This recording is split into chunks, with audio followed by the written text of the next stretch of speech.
आज के वीडियो में आप देखेंगे, मैं एक वीडियो आपको इसका भेज चुका हूँ रेडियो एक्टिविटी का,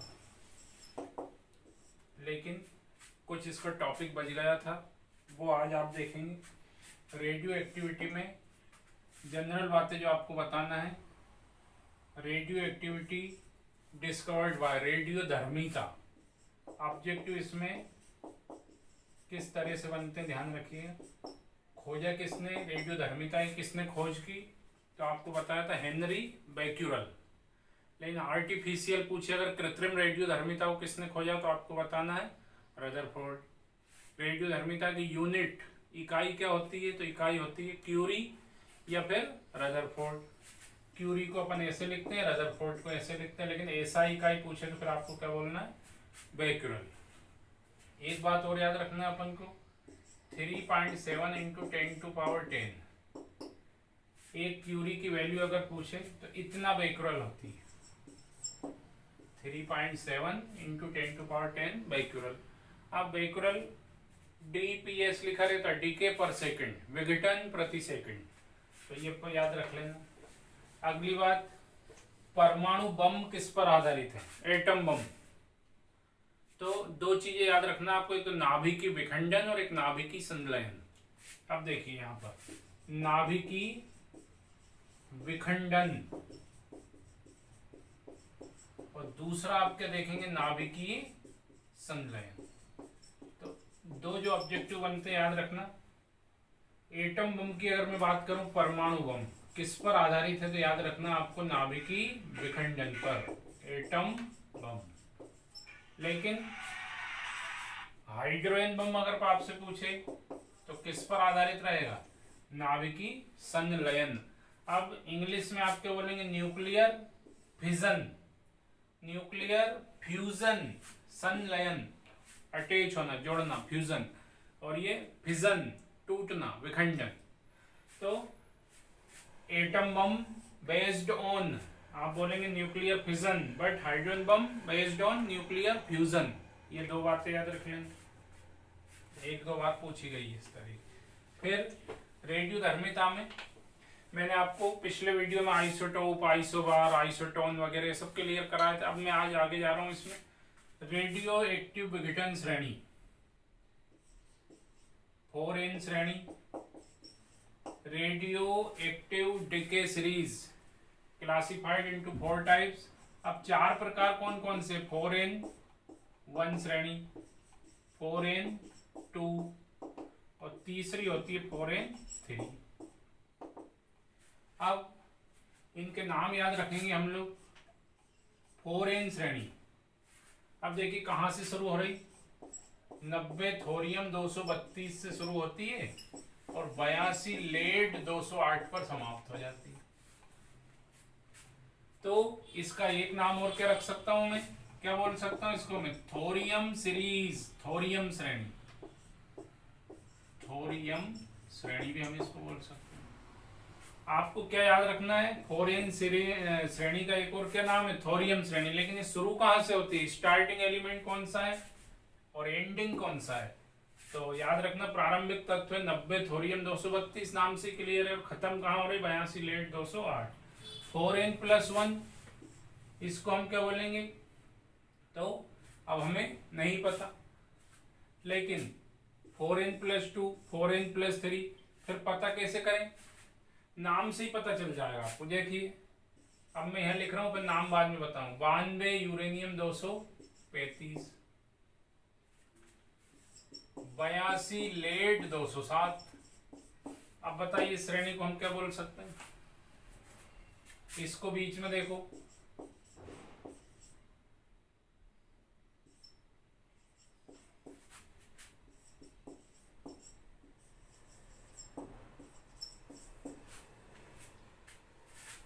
नब्बे थोरियम, तो थोरियम सीरीज। एनपी को बोलते हैं नेपच्यूनियम, तो ये कौन सी सीरीज हो जाएगी, नेपच्यूनियम श्रेणी होगी। यूरेनियम से कौन सी सीरीज, तो इनके नाम, दूसरे नाम मेरे को नहीं पता था, फिर भी मैं सीख गया। देखिए नेपच्यूनियम सीरीज, इसको क्या बोलेंगे, यूरेनियम सीरीज। फिर अब देखिए यहाँ पर भी 92 यूरेनियम 200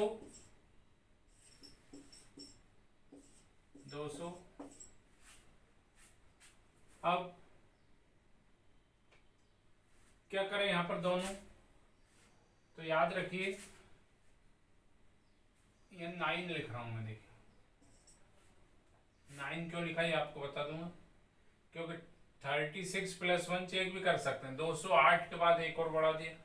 अब यहाँ अगर मैं लिख दूं 238 और यहाँ में लिख दूं 206, अब ये मैं क्यों कर रहा हूँ ऐसा, पहले मैंने कुछ और लिखा था, अब क्यों बदल दिया मैंने, ये इसका रीजन बताऊंगा मैं आपको। 235 और 207 मैंने आपको एक ट्रिक बनाई थी जब क्लास में लेता था, कुछ नहीं करना, छोटा बड़ा 2 बार बोलना, छोटा बड़ा। देखिए याद रखने का तरीका, छोटा कौन है 8, 9 क्या है बड़ा, फिर छोटा 6 और 7 बड़ा, तो कितनी बार बोलना, 2 बार बोलना, छोटा बड़ा, ऐसे ट्रिक याद रखना।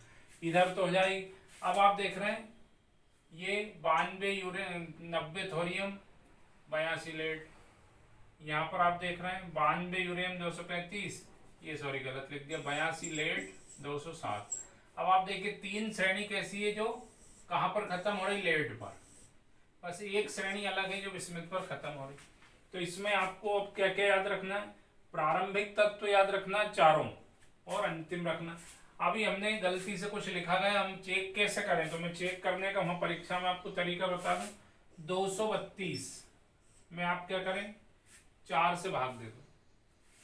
तो जब 4 से भाग हम देंगे, इसका चेक करने का तरीका बताऊं, देखिए तो 4 अब 4 5 20 और 4 8 32, 4 5 20 होगा यहाँ पर, और वहीं बोल रहा हूं मैं 4 8 32। तो नीचे आप देख रहे हैं कहीं कुछ मिला हमें, भागफल शेषफल आप जानते हैं, भाग दे के देख लो तो कितना आ रहा, 4 5 20 और 4 8 32, 0। लेकिन 208 में और देना भाग, तो क्या हो जाएगा, 4 5 20 और 4 2 8। सेम कंडीशन ये हो जाएगी 237 है। देखिए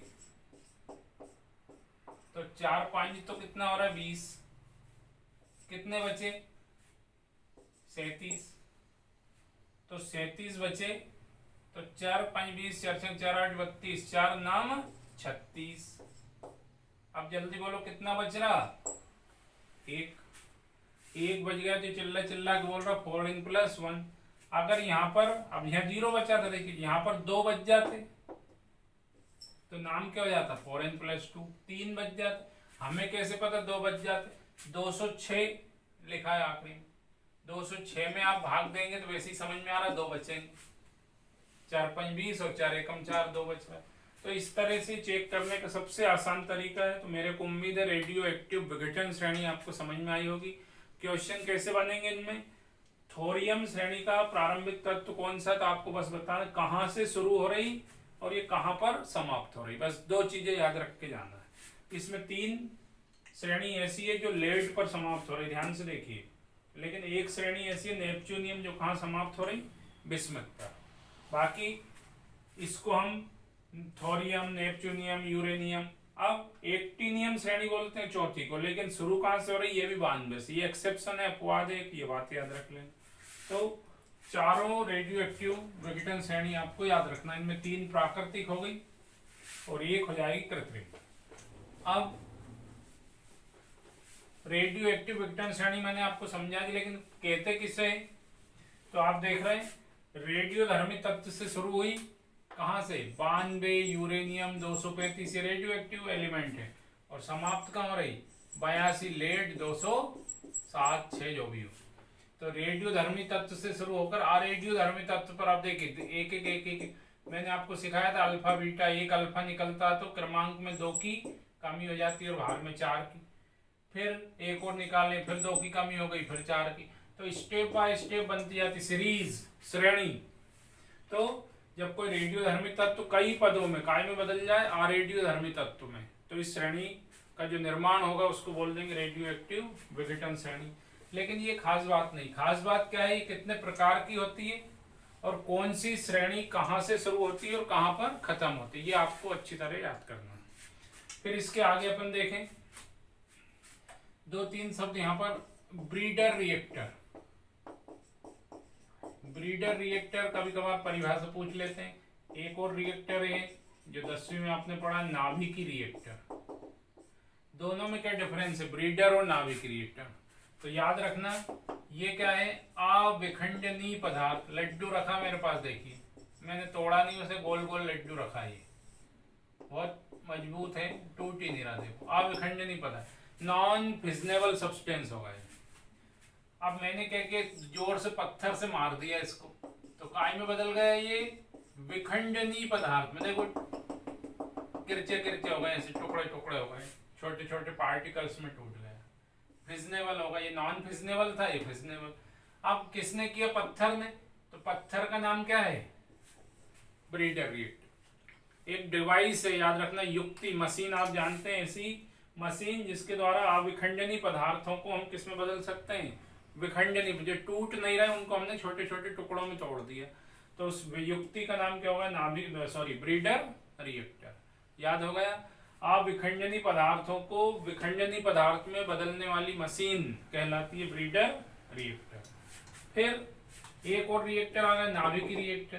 तो नाभिकीय रिएक्टर क्या है ये भी समझ लो। अब भारी भरकम तत्व ला रहा हूं, 92 यूरेनियम 235। इस पर मैंने किसकी बमबारी की, याद रखना, न्यूट्रॉन। जैसे ही मैंने इस पर लाके न्यूट्रॉन टकराया तो ये 2 भागों में बट आएगा। कौन कौन से भागों में बटेगा ये हमें ध्यान रखना, एक तो बेरियम और एक क्रिप्टॉन। 36 और 56। 36 और 56 को हम जोड़ें तो कितने हो गए, 6 6 12 का 2 हाथ 1, 5 3 8 और 1 9, 92।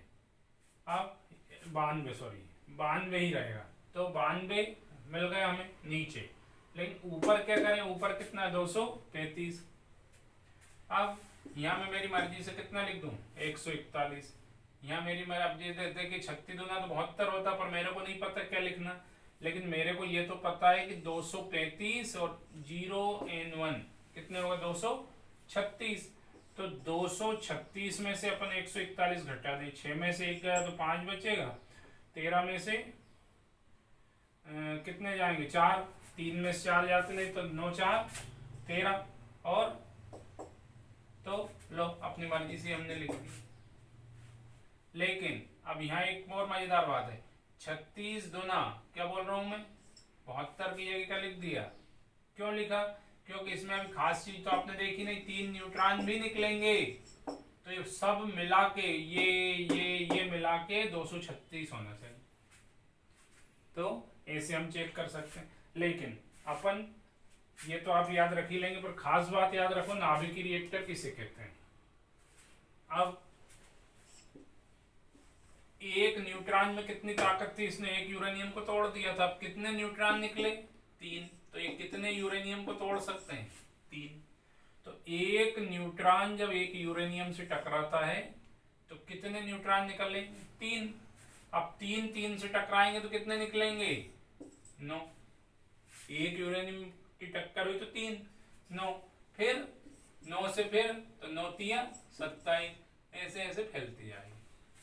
अब ये बताइए, एक से ये फिर 2 निकले, बेरियम और क्रिप्टॉन। ये पूछ लेते हैं जब न्यूट्रॉन की बमबारी यूरेनियम से टकरा करते हैं, ये टक्कर होती है तो कौन कौन से तत्व निकलेंगे, बेरियम निकलता है, अच्छी तरह याद रखना, और एक क्रिप्टॉन, 2 फिक्स है।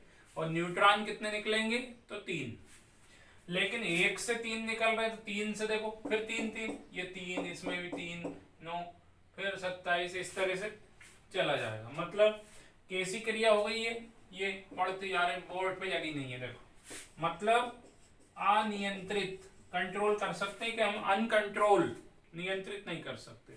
तो अनियंत्रित श्रृंखला विक्रिया है। अब मैंने क्या दिमाग लगाया, देखिए 92 यूरेनियम 235 था, और जैसे न्यूट्रॉन लाया टक्कर के लिए, हमें ये अच्छी तरह पता है कि 2 चीज निकलेगी, एक तो बेरियम और एक क्रिप्टॉन। लेकिन साथ में क्या निकलते हैं, ये पक्का है, 3 न्यूट्रॉन। अब मैं क्या करूंगा, देखिए थोड़ा सा दिमाग लगा के यहाँ पर मैंने ये कुछ रख दिया है, ये रख दिया, देखो ये रख। अब ये न्यूट्रॉन, यहाँ फिर मैं यूरेनियम ले आया लो 3,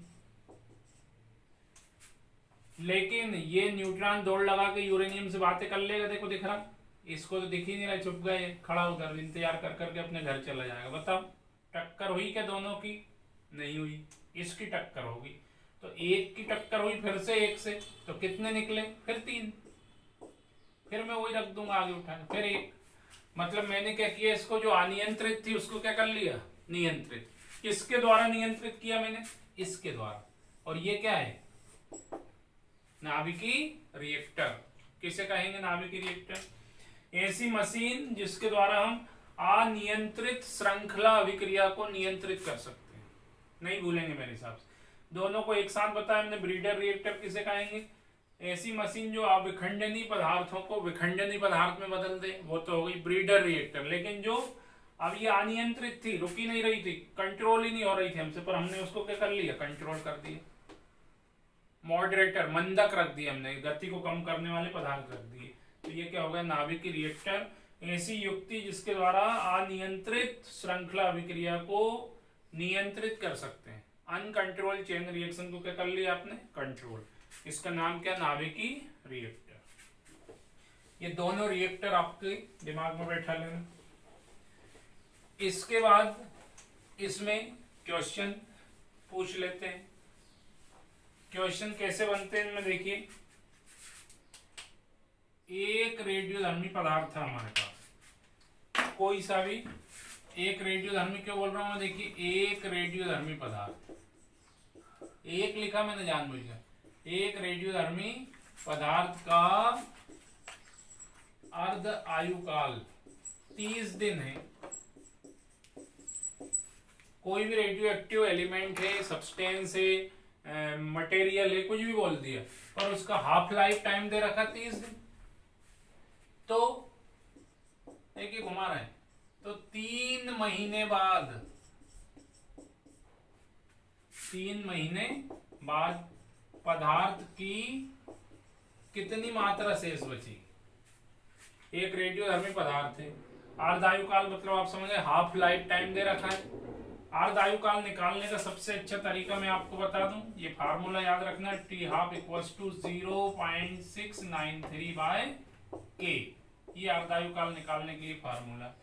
अगर ये नहीं पूछे, ऑप्शन में ये ना हो, तो एक ऑप्शन और है इसका, 693 डिवाइडेड बाय लैम्डा।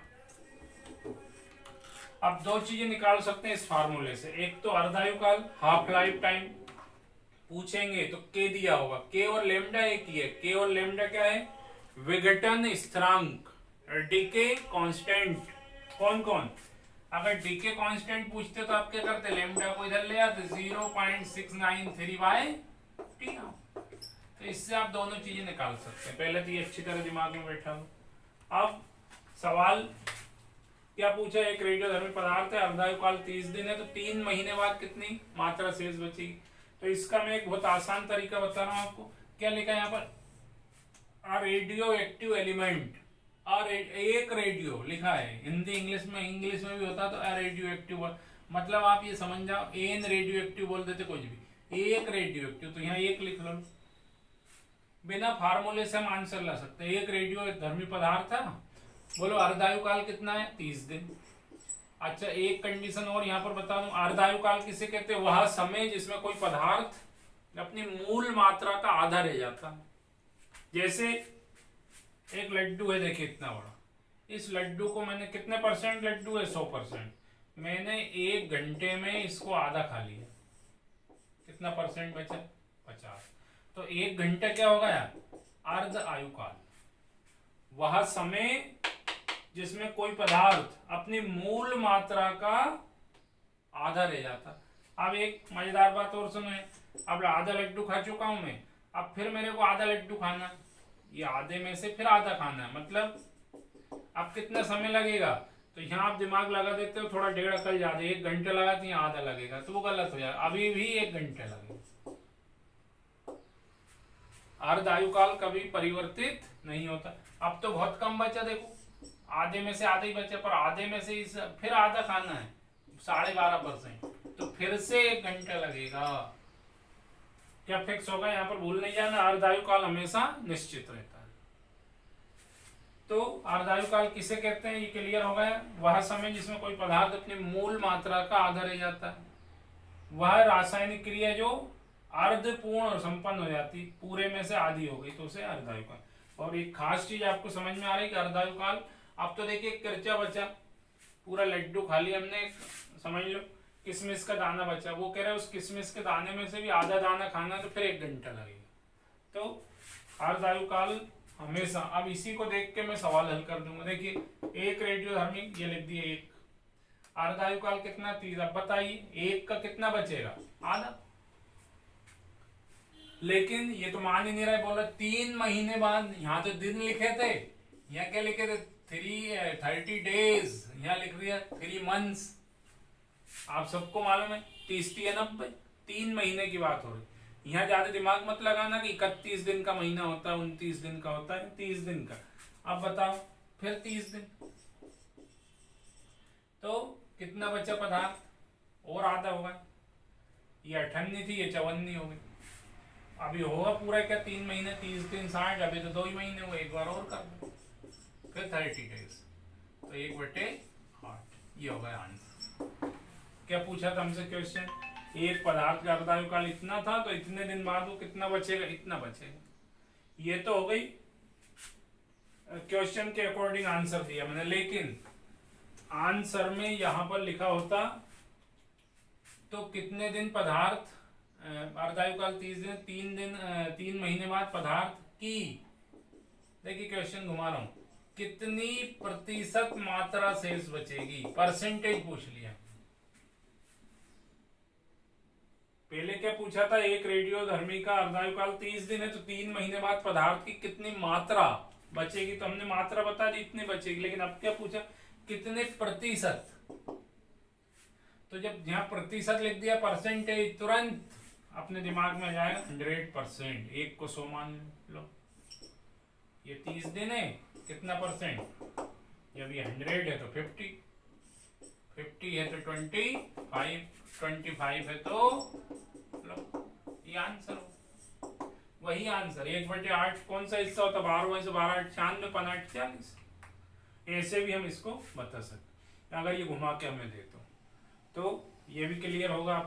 प्रैक्टिस करना, अर्धायुकाल का भी बदलेगा नहीं, ध्यान देना यहाँ पर। और एक छोटा सा न्यूमेरिकल बता रहा हूं मैं यहाँ पर आपको, अभी भी कुछ बच्चों को अगर क्लियर नहीं हुआ।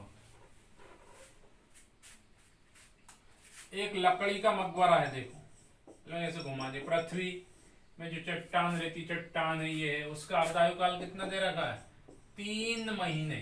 लो क्या दे रखा है, अर्धायुकाल, मतलब अब आगे जा रहा हूं, देखिए डराने के लिए, 1 साल बाद, एक वर्ष लिख दिया, ईयर लिख दिया, साल लिख दिया, आप जानते पदार्थ की कितनी मात्रा शेष बचेगी, वैसे ही कर दोगे बिना फार्मूले।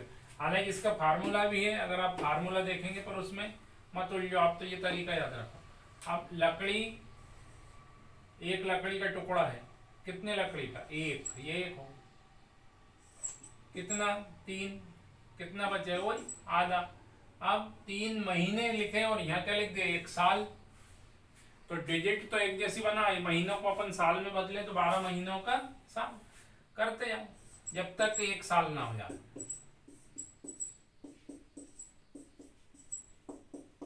हो गया 1 साल, जोड़ लो 3 महीने 3 महीने 3 महीने 12 महीने, 12 महीनों का 1 साल हो।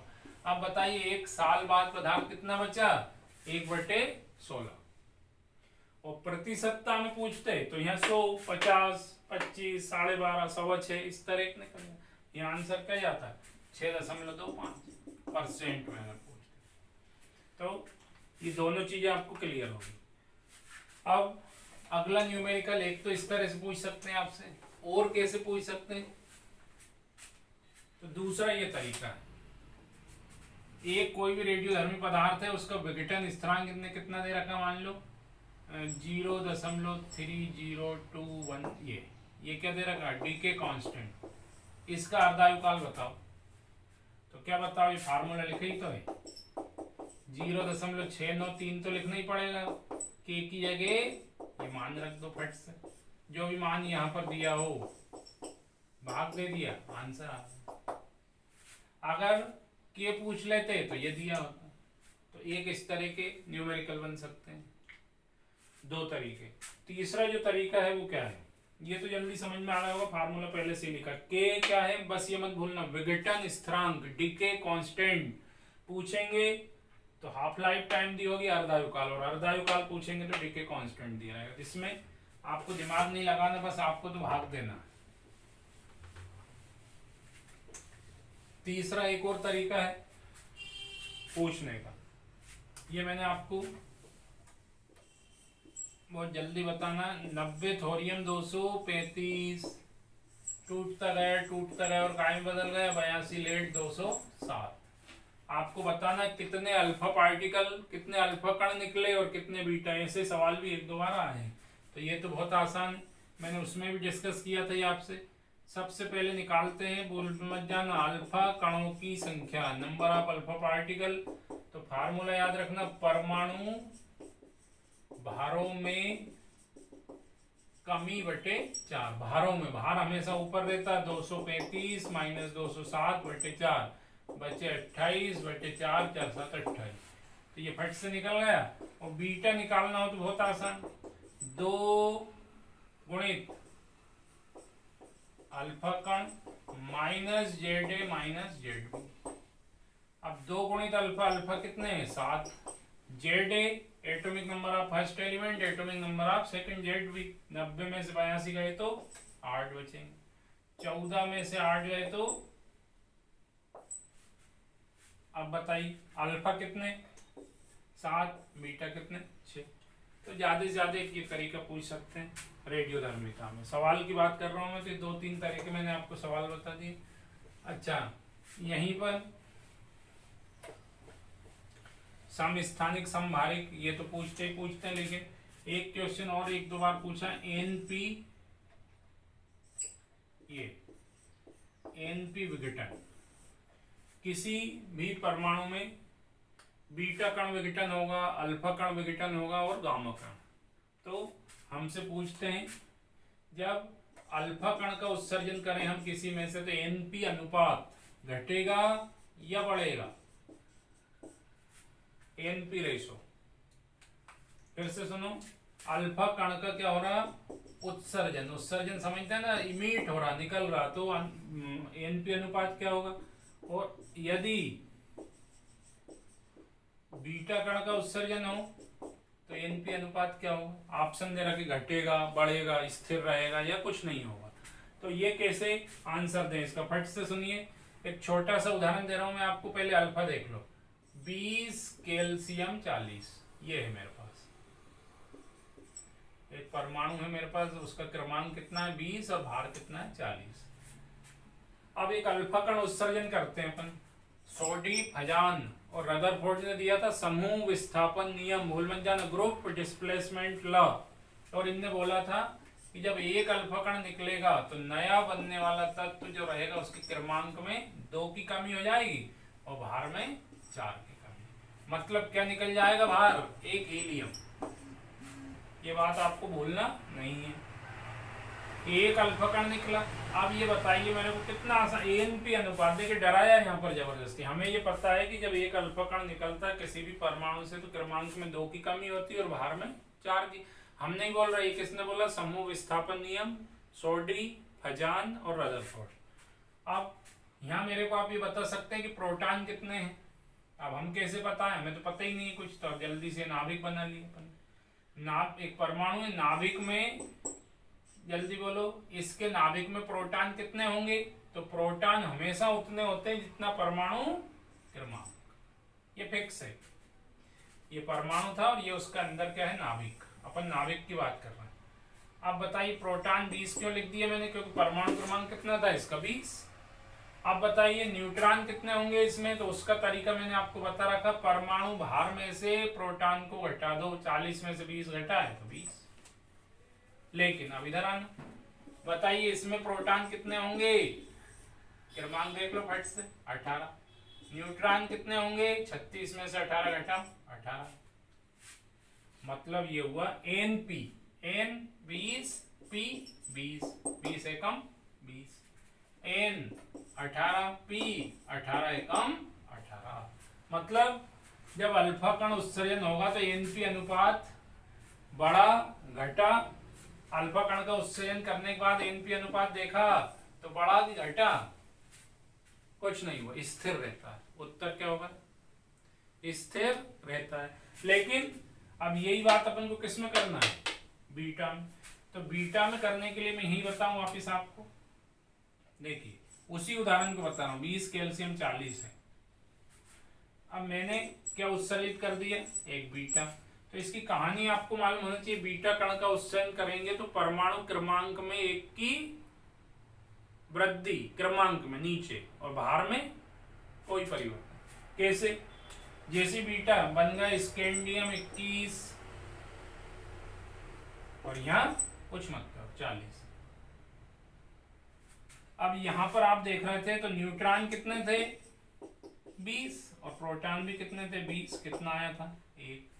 अब बताइए यहां पर प्रोटॉन कितने हो गए? 21। अब 40 में से 21 गए तो न्यूट्रॉन कितने बचे? 19। काटो, डिवाइड करो तो क्या होगा? 0। मतलब जल्दी बताइए, ये 1 था और ये 0, तो बढ़ा कि घटा? वैसे ही समझ में आ रहा, घटा। तो बीटा कण का जब उत्सर्जन होगा तो Np अनुपात क्या होगा? घटेगा। और अल्फा कण का उत्सर्जन होगा तो Np अनुपात क्या बढ़ेगा? नहीं, क्या रहेगा? स्थिर। और गामा का होगा तो कुछ नहीं, गामा से कोई ऊर्जा का मतलब। बस ये 2 ऑब्जेक्टिव बन सकते हैं, बहुत ध्यान से देखना इसको। और मैंने उदाहरण देकर आपको समझाया तो आपको समझ में आए होंगे। अब इसके आगे रेडियोधर्मिता में और अगर हम बात करें तो समस्थानिक, समभारिक, समन्यूट्रॉनिक को इनको पकड़ के रखना, और प्राकृतिक श्रेणी, कृत्रिम श्रेणी। जैसे फास्फोरस है, फास्फोरस का काम कहाँ होता है? तो हड्डियों में। फास्फोरस कोई सा भी हड्डी से रिलेटेड बात होती है तो फास्फोरस। गरीबों का रेडियम किसे कहेंगे? तो आपके तुरंत दिमाग में जाएगा कोबाल्ट। अगर कैंसर वाली बात आए, ब्लड कैंसर वगैरह, रक्त वाली बात कोई सी भी जुड़ी आए तो सोडियम। लेकिन इनके समस्थानिक देखिए, 27 कोबाल्ट 60। अब 27 गुना 54 होता है, लेकिन यह क्या लिखा? 60। क्यों? क्योंकि 54 भी होता है, 56 भी होता है, 58 भी होता है, 60 समस्थानिक होते हैं इनके। तो याद रखना 27 कोबाल्ट 60 को क्या बोलते हैं? गरीबों का रेडियम। क्यों? क्योंकि कैंसर जब हो जाती है तो कैंसर का उपचार अपन किससे करते हैं? रेडियोथेरेपी। सिकाई कराने ले जाते हैं, उसको क्या बोलते हैं अपन? रेडियोथेरेपी। जब कैंसर प्रारंभिक अवस्था में होता है, थोड़े बहुत लक्षण हो तो सिकाई से कहते हैं यार हमारे परिवार फलाने को इंदौर ले गए, क्या करा रहे तुम्हारे परिवार वाले? अरे वो रेडियोथेरेपी कराने ले गए। तो रेडियोथेरेपी मतलब समझेंगे ना, सिकाई अपनी भाषा में किसी चीज को से। वो वहाँ एक देखिए अल्फा बीटा गामा जो रेज रहती है, गामा किरणें वगैरह, इनसे सिकाई कर देते हैं। तो वो जो जैसे ये हमारा पैर है और यहाँ कैंसर का ट्यूमर बन गया, उनने सिकाई कर दी तो ट्यूमर धीरे धीरे खत्म हो जाएगा। लेकिन कैंसर की भी आपको अवस्थाएं मालूम है, T1 T2 बहुत ज्यादा हो गई, फैल गई, तो फिर आपको कीमोथेरेपी नहीं करानी पड़ेगी, रेडियोथेरेपी नहीं, फिर आपको कीमोथेरेपी करानी पड़ेगी। कीमोथेरेपी आप जानते, कीमो मतलब रसायन, रसो चिकित्सा बोलते हैं। इंजेक्शन लगवाने पड़ते हैं और एक इंजेक्शन 40-40, 50-50 हजार के आते हैं। वो कौन सी कहलाती है? कीमोथेरेपी। कीमो मतलब रसायन और थेरेपी मतलब उपचार, रसायन के द्वारा उपचार, और ये रेडियो सिकाई के द्वारा उपचार। लेकिन कैंसर कम अवस्था, अब ये रेडियोथेरेपी कराने में पैसे लगते, मालूम चले 10,000 में उनने हमारा सिकाई की। और कोबाल्ट आता 100 रुपए किलो, 1 किलो ला के पीस के रख लो, रोज 1-1 चम्मच खा लो तो लो साहब प्रारंभिक अवस्था में कैंसर सही होगी। तो 27 कोबाल्ट 60 को क्या बोलेंगे? गरीबों का रेडियम। रेडियम से अमीर लोग कैंसर को दूर कर रहे हैं, पर गरीब इसी से कर सकते हैं, कोबाल्ट से। इसी तरह सोडियम 11, 23, तुरंत अपने दिमाग में जाएगा ब्लड कैंसर। फास्फोरस हड्डियों में का जो भी कैंसर वगैरह हड्डियों की उपचार के लिए, तो ये कुछ समस्थानिक है जिनके उपयोग आपको याद रखना है। इसके बाद इसमें मैंने 2 क्वेश्चन बता दिए, नाभिकीय विखंडन और नाभिकीय संलयन भी आपको बताया, रेडियो एक्टिव श्रेणी भी आपको बता दी। न्यूमेरिकल, इससे रिलेटेड न्यूमेरिकल जरूर आपको थोड़े थोड़े याद रखना है। और एक बात और मैं बताऊं आपको, पूरे नोट्स वगैरह हमारे पास हैं, वीडियो वगैरह आपकी मदद करेंगे वो अच्छी बात है, पर नोट्स से अगर आप पढ़ेंगे तो बहुत मजा आएगी। कोई सी भी यूनिट आप केमिस्ट्री की शुरू करेंगे तो आपके पास सभी बच्चों के पास एक एक जो यहाँ पर कोचिंग में आपको दिए जाते हैं नोट्स, वो सबके पास है। तो उनमें 50-50 की पॉइंट लिख के दिए मैंने, वो 2-3 साल से बिल्कुल पेटेंट की पॉइंट है वो, अपने उन्हें अच्छी तरह घोंट लो। और PYQ जो पिछली साल के क्वेश्चन आए उन्हें जरूर फोकस करो कि इस तरह के क्वेश्चन आते हैं। अगर ये 2 चीजें भी आपने देख ली, नोट्स वगैरह सब है आप लोगों के पास, तो फायदे ही फायदे। मैं आपसे इसलिए बार बार कभी कभी मैं जोश में बोल देता हूँ, मैं गारंटी ले रहा हूँ आपसे कि इससे बाहर दे जाएगा, तो मैं हकीकत में गारंटी इसलिए ले रहा ना कि पूरी यूनिट हो गई, अब इसके बाहर कहाँ जाएगा। तो यूनिट जब शुरू करें उसके पहले की पॉइंट जरूर पढ़ा करो और PY, फिर उसके क्वेश्चन हल करा करो, तो बहुत मजा आएंगे। Thank you.